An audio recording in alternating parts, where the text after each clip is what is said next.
Everybody, my name's Jason, And I'm Sam. and welcome back to Doctor Who. Controversial. Today we'll be having a brief chat about the Timeless Timeless Child. Child. So obviously, I would say in recent times this has probably been the most controversial Yeah, of all. I'd say it's more controversial than even the stuff that happened in the 60s because most people seem to be quite happy with what happened in the 60s. So I've seen that it's either mixed or it's fine with it Yeah, with the 60s. whereas there's a big tidal wave of people who Yeah, really do not like the Timeless Child, yeah.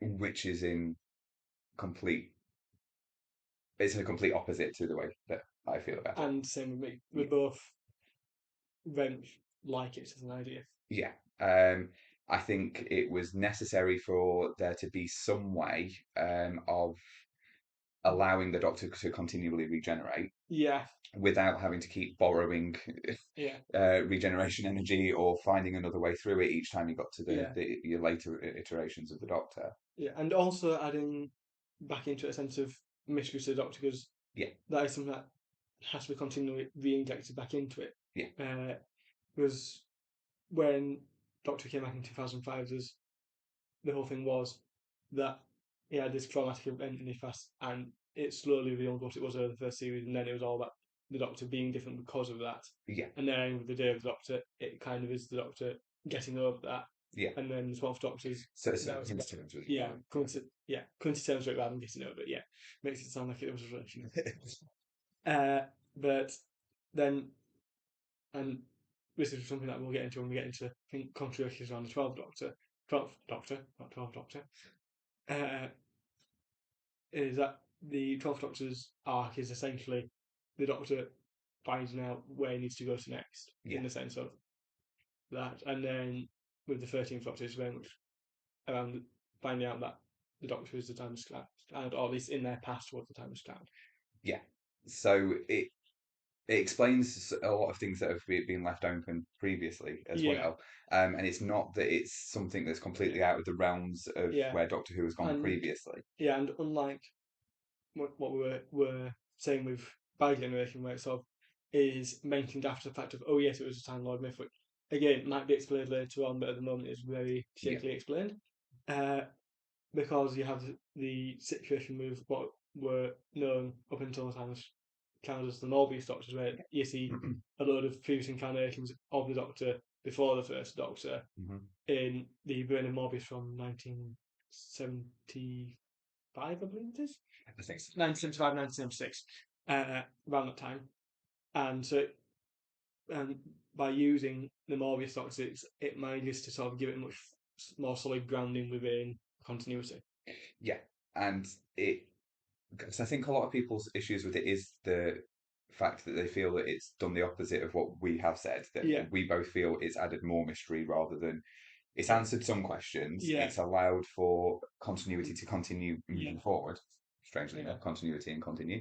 Uh, yeah, uh, the storyline to continue quite seamlessly moving yeah, forward without having to over explain yeah, later on when we get to the 24th Doctor, yeah, which I hope we get to, yeah, that there's no going to be an explanation as to how that Doctor then yeah, regenerates. So that's put in place. But there's also the fact that, like you say, the Doctor's become a little bit less mysterious, and we've seen a lot of the yeah, Doctor, whereas the Timeless Child adds this added thing that we yeah. don't know. When We know yeah, that they've because been there since the beginning. yeah, because the Doctor themselves, and this is the thing that I think a lot of people miss about the Time of Cloud is that the Doctor themselves hasn't actually changed. No, It's just that the Doctor's found out about something in their past. yeah, and it's Uh, not really that much that they no, found out about. no, and one thing that's quite like at the end of the Flux is where the Doctor has the full box of the members and goes, "No, I'll leave them because I don't need to know about them Yeah, because it doesn't define." And this is sort of the whole point of the Timeless Cloud is that the Timeless Cloud doesn't actually define the Doctor. The Doctor is a no. Doctor. And it doesn't change the fact that William Hartnell was our first Doctor. Yeah, He's still the first Doctor yeah, because he's our first yeah. Doctor. He's the first Doctor that in universe that we know of, the human race comes into contact with in an established way. Yeah. So it's still telling the story of the Yeah, Doctor. And like I say, it doesn't change the Doctor at all because of the fact that anybody that came prior to William Hartnell. Even the Doctor doesn't Yeah. remember. So, and we don't even know whether the Doctor was called the Doctor prior to that. Yeah. There's so many Yeah. different things that we Like, don't know, and I don't want to know. the fugitive Doctor who calls herself the Doctor. Yeah. But even then, we don't actually know that much about the fugitive Doctor because No. because you could actually do a whole narrative through line with the fugitive Doctor being that the Doctor that she doesn't want to be who she has been all her life, and it takes up the name the Doctor as a way of trying to make amends for what she's done throughout her time with the Division, because it kind of implies that the Division was very much a clandestine operation report. More commonly, we'd call it a black ops group these days, where basically they do missions that require complete deniability. Yeah. They're invisible. Yeah. They don't exist. For all intents and purposes, they are a unit within Time Lord Society that is there to do things that the Time Lords can then deny that they've ever been responsible for. Yeah.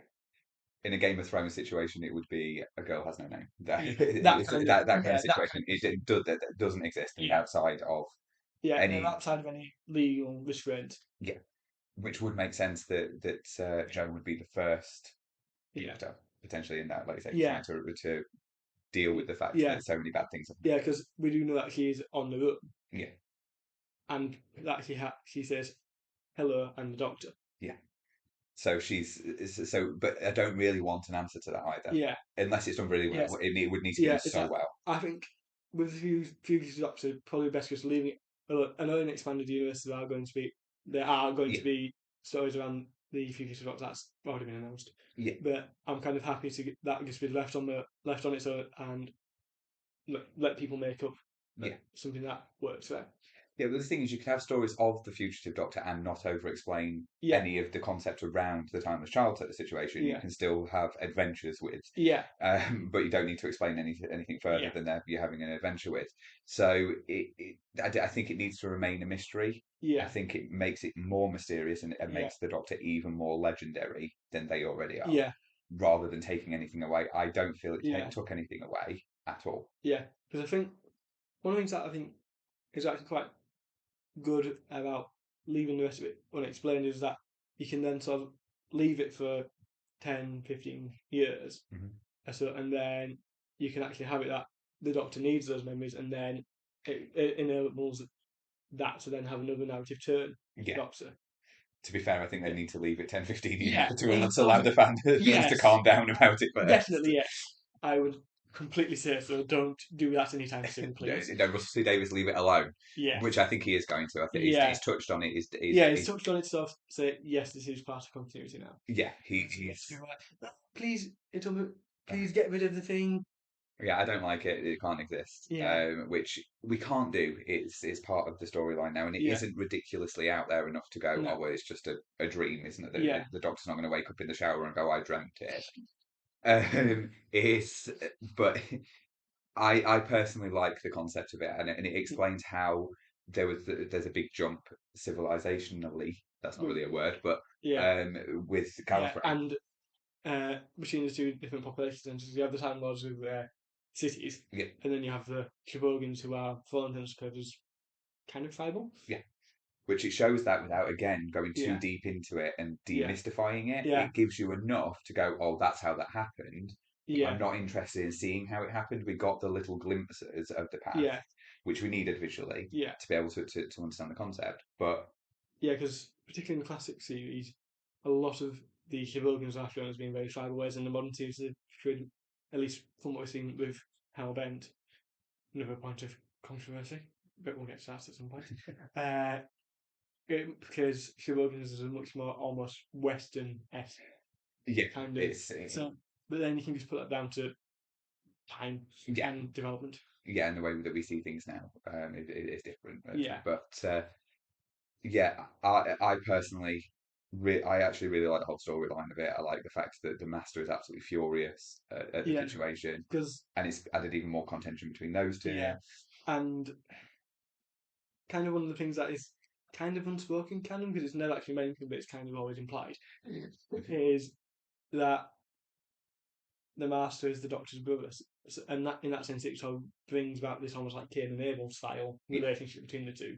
Yeah. Well, I have a much more in-depth theory on that, which we've spoken about before, which I will not get into in this video. Otherwise, it will end up being another half an hour long of me trying to explain my my theory on that. Yeah. Which I'm happy to do at some point, but not right now. Yeah.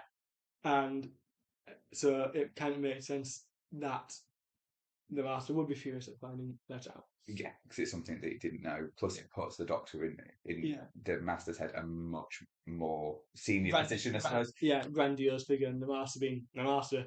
So it does almost deify the Doctor. Yeah. Although I don't feel that's the way the Doctor feels about it. I think the Doctor hates the fact that this, one, that it was taken away from them, that they didn't know it, and the memories are being wiped. Yeah. But two, that they were the creator of all of this. Because I'm not sure the Doctor's really that happy about the Time Lords. They're not pleased with them generally. Yeah, particularly in the new series, and even towards the end of the original series, like with the Trial of Time Lords story, you have a bit where the Doctor says to the Time Lords, Dalek, Simon, Sontarans, they're all in nursery compared to us 10,000 years of absolute power. That's what it takes to become really corrupt. Yeah. You were going to say something else? I was, yes. What was it?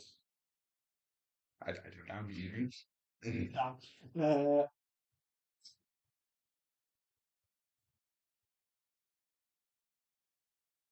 Yes, got it. And another thing that I kind of just picked up on when you were talking about it is that, particularly with like bi-generation and things like that, where it's seen as a not too subtle metaphor for bisexuality and things like that. Yeah. You could actually put an argument forward that the timeless child is a metaphor for intersexuality, and how a lot of more modern views on that are that you shouldn't actually operate on people who are intersex to make them one gender. And there's a lot of things where we are getting people who were intersex like saying, no, I shouldn't. Looking back now, because I was a child when that happened to me, I wouldn't want someone to perform that operation on me. Yeah. And I would want to be the way I was. Yeah. Naturally born. Yeah. So that is another way I think it's a very loose metaphor, but I think it can be applied. Yeah.